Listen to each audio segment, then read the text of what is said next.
All right, so Martin Luther King Jr. We've all heard the name, right?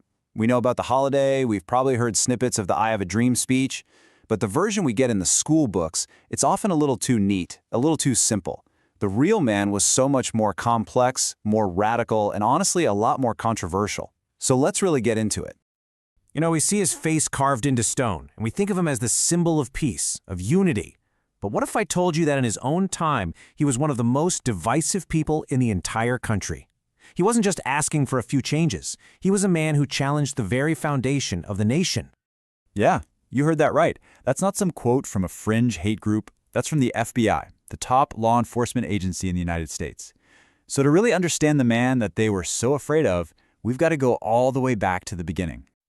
So how does someone become a revolutionary leader like Martin Luther King Jr.?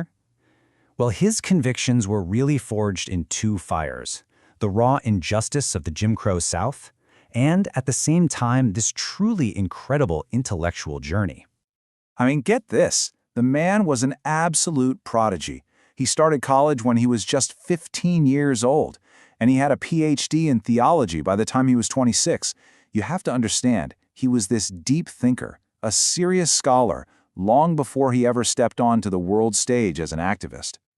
But it wasn't all just about books and philosophy.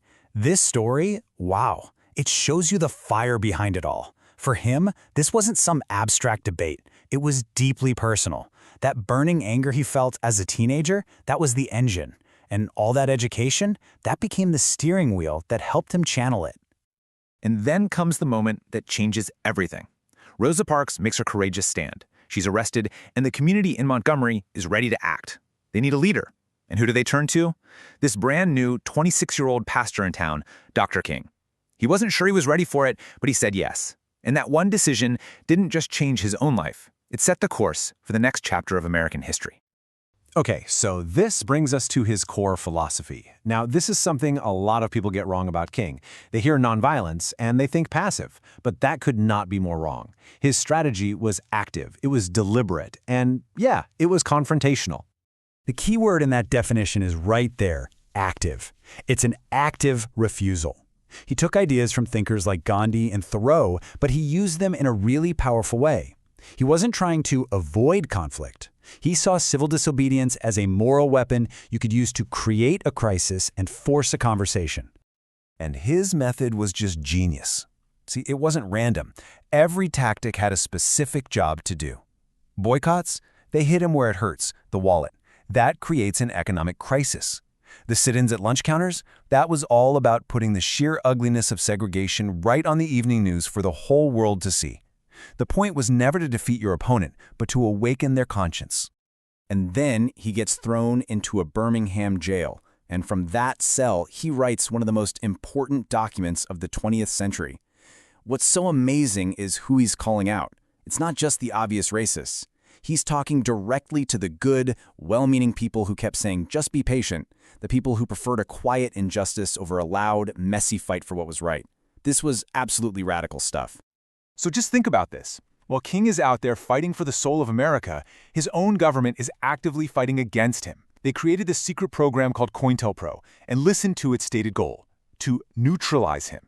Not watch him, not monitor him, neutralize. They didn't see him as a hero for democracy, they saw him as a threat to national security. Now, as the 60s moved forward, King's vision got even bigger.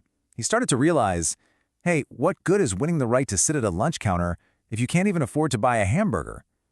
His focus began to shift from just civil rights to something much broader: human rights. He started talking about what he called the giant triplets of evil. He argued that racism, poverty, and war weren't three separate problems. No, he said, they were all tangled together. You couldn't truly solve one without tackling all three. And that, well, that was a direct challenge to the entire American economic and political machine. And this right here, this quote is where he crossed the line for so many people. It's 1967, exactly 1 year before he's killed. He gives this absolutely blistering speech against the Vietnam War. I mean, just think about the guts it took to call your own government the greatest purveyor of violence in the world today. It was an incredible act of moral courage. And oh boy, the backlash was immediate and it was fierce. Mainstream newspapers that used to praise him were now calling him a traitor. President Lyndon Johnson, the man who had been his ally in passing the Civil Rights Act, felt personally betrayed. All of a sudden, Martin Luther King Jr. was more isolated than he had ever been. But did he back down? No way. He doubled down with his most ambitious project yet, the Poor People's Campaign. And this is so important. It wasn't just for Black Americans. He was building this massive multiracial coalition of poor whites, Hispanics, Native Americans, anyone who was being left behind. His stated goal was nothing less than a radical redistribution of economic and political power. And it was this final, most radical campaign that would lead him to Memphis, Tennessee, and to the tragic end of his journey. But as we're about to see, his legacy is every bit as complicated and contested as his life was. It's really important to remember why he was in Memphis. He wasn't there for a grand march or a big famous speech. He was there to support city sanitation workers, just regular guys who were on strike for better wages and safer working conditions. He was killed while fighting for economic justice. He was only 39. The night before he was shot, he gave this speech, and it is just haunting to listen to. It really is as if he knew his time was running out. You can hear the exhaustion in his voice, but you can also hear this incredible peace, this conviction that the movement was so much bigger than him and that it would live on. And this really is the central paradox of Martin Luther King Jr.'s legacy. The America that now builds monuments to him and gives us a national holiday in his honor is the exact same America whose government hunted him, wiretapped him, and tried to destroy his reputation. He was a celebrated national hero and a targeted enemy of the state, all at the very same time. He famously said that the arc of the moral universe is long, but it bends toward justice. But here's the thing he also knew. It doesn't bend on its own.